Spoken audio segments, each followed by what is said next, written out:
आधी लगीन लोकशाहीचं अशी भावना घेऊन सांगलीमध्ये एका नवरीनं मतदानाचा हक्क बजावलाय। सांगलीच्या वाळवा तालुक्यातील कापूसखेड इथं लग्न मंडपामध्ये जाण्याआधी तृप्ती पाटील यांनी आपलं मतदान कर्तव्य पार पाडलंय। तर छत्रपती संभाजीनगरमध्ये देखील एका नवरदेवानं आपलं मतदान कर्तव्य पार पाडलंय। कृष्णा तायडे यांनी लग्नाआधी पिरादेवी इथल्या मतदान केंद्रावर जात आपलं मतदान कर्तव्य पार पाडलेलं आहे। तर आधी लग्न लोकशाहीचं अशी भावना मनामध्ये धरून या नवरदेवानं आणि नवरीनं मतदान केलेलं आहे।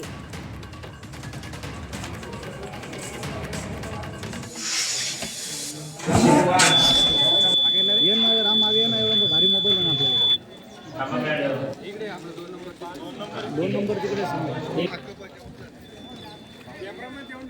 हो पेपरवाले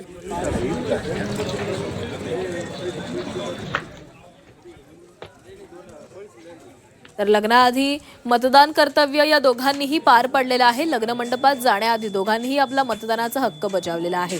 वाळव्यातील कापूसखेड्यामध्ये भारी मोबाईल आहे ना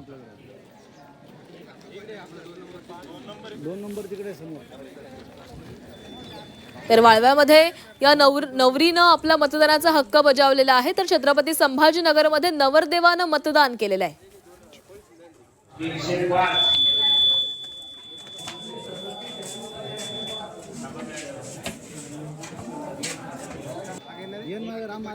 भारी मोबाईल आहे ना आपल्याकडे तर आधी मतदान केलेलं आहे आणि नंतरच लग्न अशी भूमिका घेऊन हे दोघेही जण मतदान केंद्रावर आलेले होते।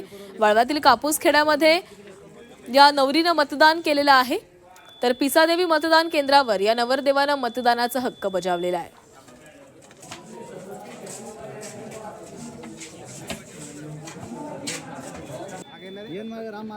भारी मोबाईल आहे ना आपल्याकडे